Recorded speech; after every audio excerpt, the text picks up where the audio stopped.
Occupé pendant presque 6 mois par les miliciens de la FPIC Tinyakilima, la localité de Mwanga, bastion de cette milice aux environs de Bunia, est désormais sous contrôle des forces armées de la République démocratique du Congo. Les commandants sectaires opérationnels Ituri, l'amiral Égide Ngoï John, a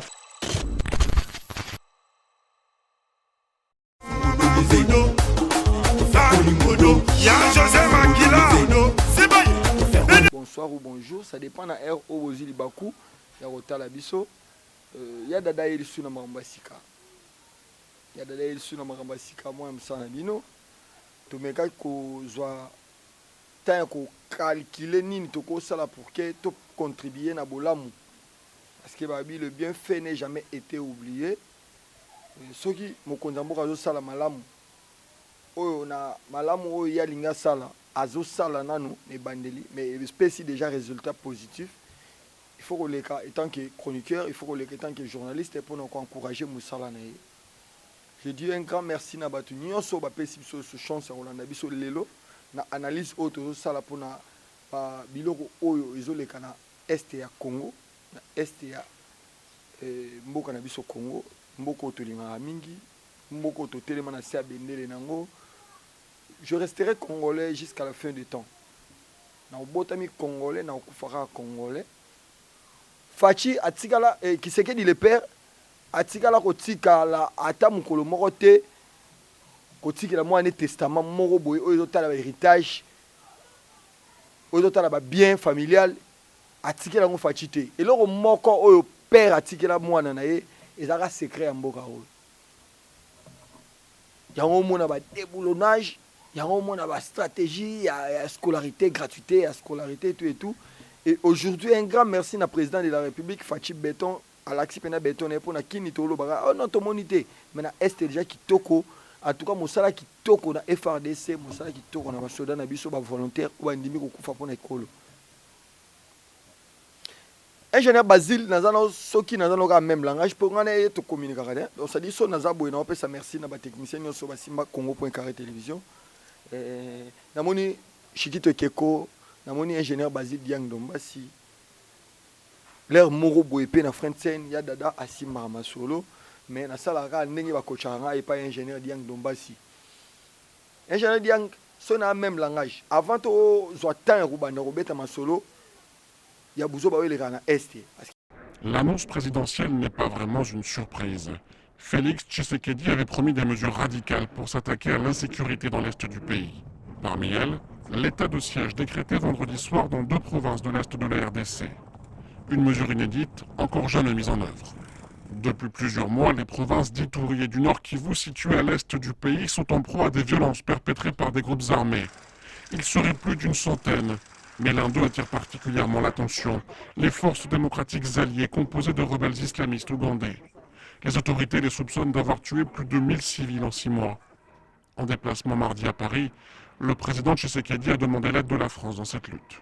Il s'est créé maintenant un groupe à tendance islamiste, au discours islamiste et aux méthodes islamistes, et qui sème la terreur auprès de nos populations. Donc là, je suis plus que jamais déterminé à l'éradiquer et je compte sur le soutien de la France. Sur le terrain, la MONUSCO, une force des Nations Unies, est bien présente. Mais depuis plusieurs années, une partie de la population, notamment des jeunes, accuse les casques bleus de ne rien faire face aux violences. Ces dernières semaines, plusieurs villes du Nord Kivu avaient été paralysées par un mouvement de grève générale en signe de protestation contre l'insécurité grandissante. L'état de siège dans les provinces de l'Ituri et du Nord Kivu dans l'est de la RDC prendra donc effet à partir de ce jeudi 6 mai et ce pour une période de 30 jours. Dans ces 2 provinces, les autorités civiles seront remplacées par des autorités militaires dirigées par des officiers issus à la fois des rangs des forces armées congolaises et de la police nationale congolaise. À noter également que les juridictions civiles seront remplacées par des juridictions militaires. Afin de remplir leur mission, les autorités militaires auront un certain nombre de prérogatives. Elles pourront, par exemple, effectuer des perquisitions de jour comme de nuit. Elles pourront confisquer des armes, interdire certaines publications ou encore interpeller toute personne qui pourrait représenter un danger à l'ordre public. En bref, les autorités militaires pourront prendre toutes les décisions qu'elles jugeront utiles, même s'il leur sera demandé de respecter les droits fondamentaux. La société civile s'était d'ailleurs inquiétée sur ce point au cours du week-end en dénonçant la présence au sein des rangs de l'armée d'un certain nombre d'officiers accusés de graves violations des droits humains. Pour l'instant, les noms des membres de ces autorités militaires ne sont pas connus. Les nominations devraient intervenir dans les 2 prochains jours. Je pense que l'air est grave, image où ça vraiment pas si pe mawa na kati ya mitema ba congolais o bazali banda mboka. Biso to vandi awa to ana kini.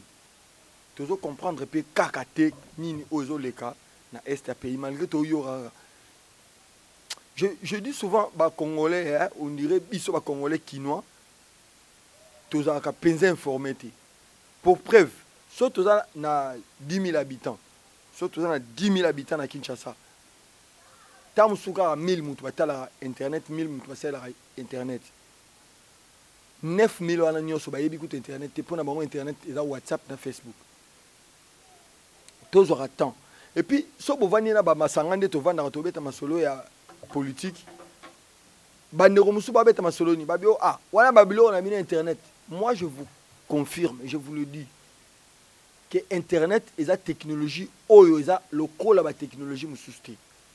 Merci makasi na FRDC. Nasir bomoni vraiment makasi. C'est-à-dire na lingala makasi na français ben fort au président za ko fournir.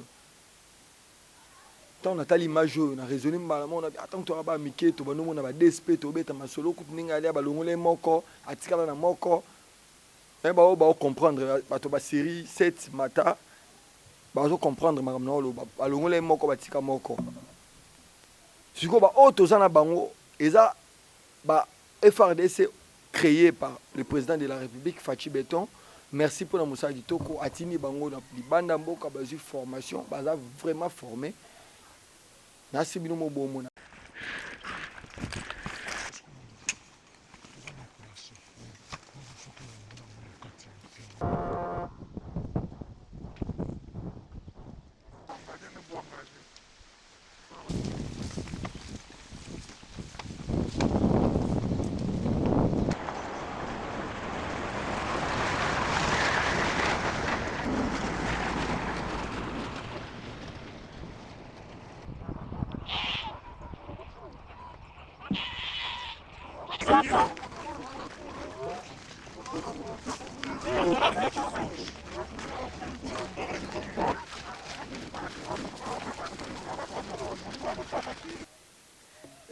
omoni ba FRDC oyo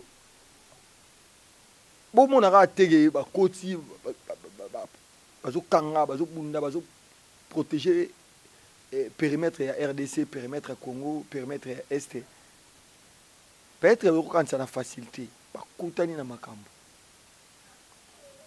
bazwi ntango kokomela bosi na biso Jean-Luc Mukoko. Il y a des militaires au bango moko bakomi basituation oyo eza koleka na Est ya pays oyo eza première partie tolobela lelo tolobela yango quotidiennement parce que toza penza na baimage parce que chaque jour bandeko baza na Est bazotindela biso ba vidéo na bango. J'en profite aussi pour passer mon numéro pour na bandeko oyo et puis numéro ya chaîne eza wana na pesi numéro na ngai 82 310 plus 243 82 310 43 37 eza numéro na ngai WhatsApp. Oza na ba image oza na Est oza na ba image musu ono ne l'équité na internet ba réalité musu ono ne l'équité na internet oza na courage olobi na obundela drapeau na obanga te neti ngabo na telemi liboso na mino na obanga te. J'assume mes responsabilités parce que j'encourage le chef de l'État souverain de la ville na soutenir ye donc so simingai éviter le bayo mo oza na posa ya au signer des morts na yo parce que moi je dis que ce qui est vrai musala eza kitoko na mpanzi ya Est musala eza kitoko na FRDC baosala mosala na bango kitoko et puis baodéfendre lelo mboka parce que omoni baoyo nyonso toza na baimage une fois de plus napesi merci na papa na biso bosolo na politique parce que nalandaka ye mwa trop autozala récemment na este ayambai bandeko bavandaka na este bandeko bazalaka na este oyo bamonaka bitumba babi soki guerre esili ebole bandi soki ebole esili guerre ebandi babi susu basoda oyo bayaka koboma biso na moi tomona na biso bango baoleka basola mpe na basoda na biso du coup biso nyonso na oyo aza zoba l'échec na biso bazoba neti ngai boye zoba l'échec na biso bazoba mpe aocomprendre ke eza guerre moko politisé bandeko nga te bandeko ya este basengi babi bolongola bagénéraux nyonso baza bayebi secret ya massacre oyo ezoleka nasi nde na oloba boye bino mo bomona image malgré tokotya côté ya bamare ya bamakila te côté bato bakufi te bagénocide tokotya te pourquoi parce que toza na youtube bapekisaka bamakila to et tout mais au moins bozomona ndenge basoda na biso bazodéfendre mboka na masasi et puis bozomona barisque nini bango bakokutana nango. D'aujourd'hui, l'armée pourra fouiller les habitations jour et nuit, arrêter toute personne considérée comme une menace à l'ordre public, et les tribunaux civils seront remplacés par des cours militaires. Pour les autorités de Kinshasa, l'objectif est de faire cesser les exactions dans ces deux provinces où environ 120 groupes armés seraient toujours actifs.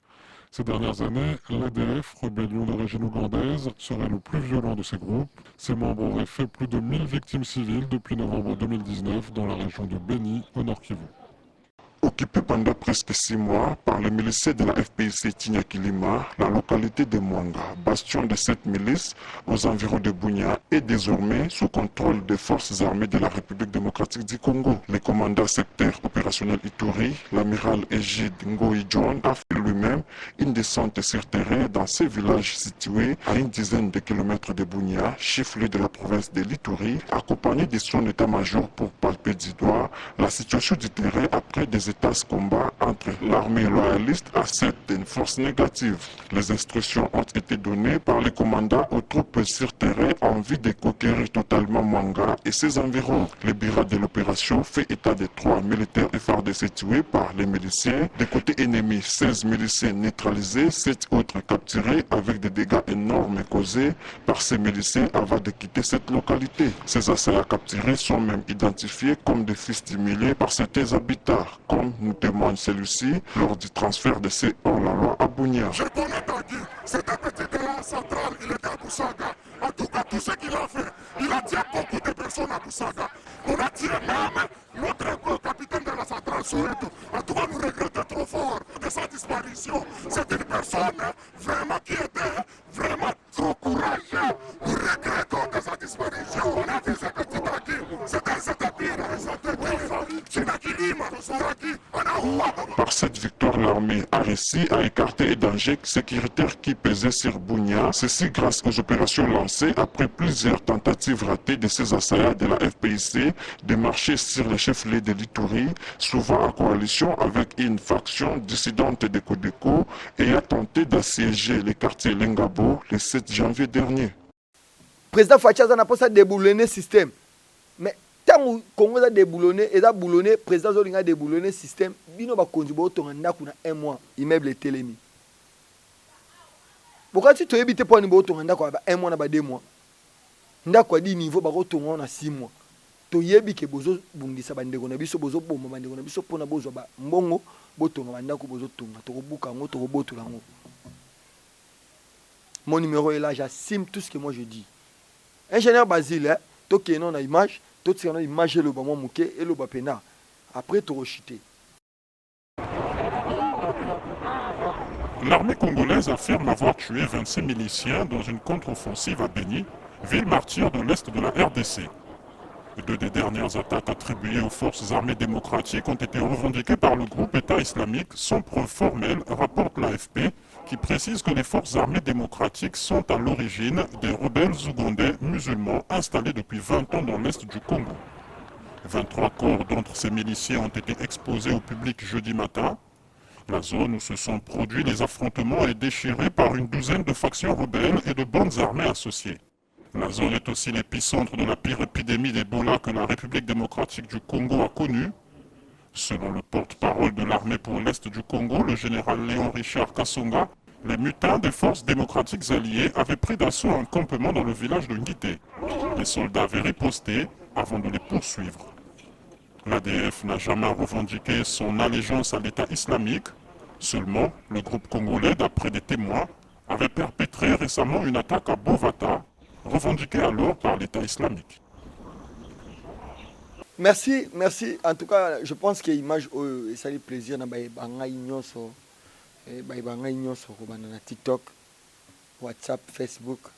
Donc c'est-à-dire bangai tout et ça lui vraiment plaisir. Pourquoi pas ça la plaisir na son excellence Charles Mbutamutu. Image oyo na ba vérité oyo ça lui sous plaisir na maman Eden Lumbu. Maman avocate moi si à Pembe. Dernièrement, maman a bêti, j'ai oublié. Bien d'aller se parenter, na mettre avocat, maman, aux ados, moi, qui aux gêne. En tout cas, maman Eden Lumbu, merci pour la oignon sur le salon pour la biso. Donc, Nazawana n'a pas et a bouté à moi, il m'a aidé dans le tigre. Donc, son gang à boy, c'est parce que Naza Pena Batwalinganga, Babombangai. Image où ça lui plaisir, na bande oignon sur le total, et puis ça lui mawa. Na passi. Na bande ko ba comprendre les loquets, ennemis à Congolais, à Congolais. Tout ce qu'on incliné, va payer à battre. Tout ce qu'on incrimine ba pays ba tout bientôt là tout le monde makambu na ba résultat il y a ba entretien un chef de l'État na président Kagame parce que tout le monde est dans les réseaux sociaux tout compliqué j'ai Kabila pas sola na ye allié to yebité mutu musa oya ndako muninga pa yebisa bi masa babuso bo sala ne zamba suka bino bokansika auto sengi biloko ya te. Donc le président de la République démocratique du Congo a strictement la kanda ya makila ya congolais o esopani. To beta masolo makila esopani ba mise bo yemba ba yemba po ba pesa bino ba mbongo. To mona résultat te to mona suite te parce que bo yemba so ba pesa bino mbongo. Ba mise cette fois-ci to yemba. Peut to sala quelque chose pour na bandeko bazana est pour na minduki pour na masasi pour na kimiezo na est. Au premier élément. Deuxième élément, nous avons une vitesse, nous avons gardé un rendez-vous.